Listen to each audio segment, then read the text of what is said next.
Warahmatullahi wabarakatuh. Nama saya Gutin Jenika. Saya sekolah SMA IT Taruna Arisalah kelas 11. Di sini saya akan menjelaskan hasil ujian yang telah saya buat, yaitu ujian biologi kelas 11 SMA IT Taruna Arisalah. Masuk saja ke soal yang pertama, yaitu 1. Perhatikan ciri-ciri organel sel berikut ini.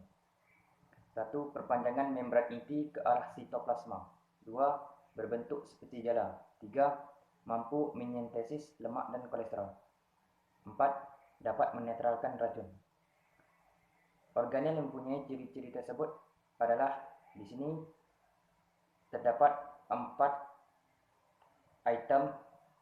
Jadi organel yang mempunyai ciri-ciri tersebut ialah retikulum endoplasma. Masuk ke soal yang kedua, yaitu dalam sel bakteri tidak terdapat mitokondria.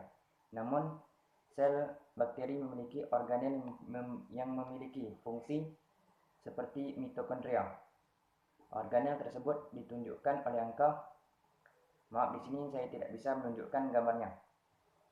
Jadi yang jelas jawabannya ialah mesosom. Arti dari mesosom adalah fungsi dari mesosom ialah penghasil energi. Mesosom ini sama seperti mitokondria.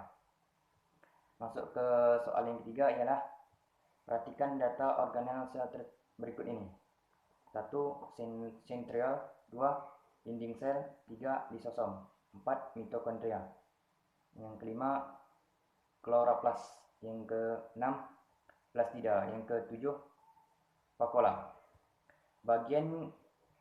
Bagian-bagian sel yang hanya dimiliki oleh sel hewan ditunjukkan oleh nomor 1 dan 3, yaitu sentriol dan lisosom. Masuk ke soal yang keempat, yaitu nama fungsi organel sel yang ditunjukkan oleh huruf X adalah, di sini juga saya tidak bisa menunjukkan gambarnya. Jelas jawabannya adalah ribosom. Pertanyaan yang kelima ialah bagian organel yang berperan sebagai penyimpan cadangan makanan dan penimbunan sisa makanan dan penimbun sisa metabolisme ditunjukkan oleh huruf C, vakuola tengah. Masuk ke soal yang terakhir ialah apa yang kalian pahami tentang sel. Dalam biologi, sel adalah kumpulan materi paling sederhana yang dapat hidup dan merupakan unit penyusun semua makhluk hidup. Dan sel mampu melakukan semua aktivitas kehidupan dan sebagian besar reaksi kimia untuk mempertahankan kehidupan berlangsungnya dalam sel. Kebanyakan makhluk hidup tersusun atas sel tunggal atau disebut organisme uniseluler. Misalnya bakteri dan amoeba. Makhluk hidup lainnya termasuk tumbuhan, hewan, dan manusia merupakan organisme multiseluler yang terdiri dari banyak tipe sel terspesialisasi dengan fungsinya.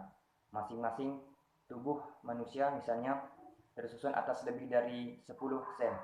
Namun seluruh semua organisme berasal dari pembelahan satu sel. Contohnya, tubuh bakteri berasal dari pembelahan sel bakteri induknya. Sementara tubuh tikus berasal dari pembelahan sel telur induknya yang sudah dibuahi. Itulah hasil rangkuman jawaban yang telah saya buat.